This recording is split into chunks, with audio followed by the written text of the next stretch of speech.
पाकिस्तान के मशहूर राइटर कमर अली अब्बासी साहब ने, जिन्होंने हैदराबाद में भी क़याम किया, अपने एक सफ़रनामे में हैदराबाद का तस्करा कुछ यूँ कराया था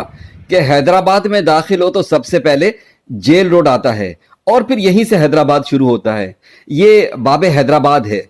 और बिल्कुल इससे मुत्तसिल लबे सड़क ये 4 मंजिला इमारत होटल सिटी गेट के नाम से मशहूर है।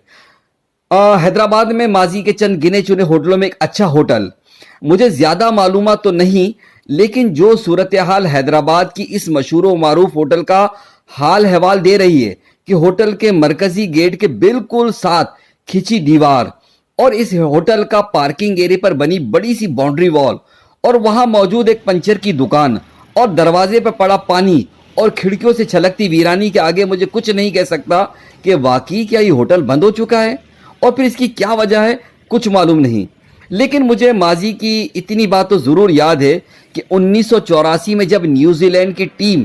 टेस्ट सीरीज़ का माइलस्टोन यानी 1000वां मैच खेलने हैदराबाद आई थी, तो पाकिस्तानी क्रिकेट टीम जिसकी क़यादत ज़हीर अब्बास कर रहे थे, जावेद मियांदाद भी थे, सलीम मलिक भी थे, कासिम उमर भी थे और भी बहुत सारे बड़े नाम थे, उन्होंने इसी होटल यानी होटल सिटी गेट में क़याम किया था। जबकि न्यूजीलैंड की टीम ने ठंडी सड़क पर मौजूद होटल फटास में क़याम किया था।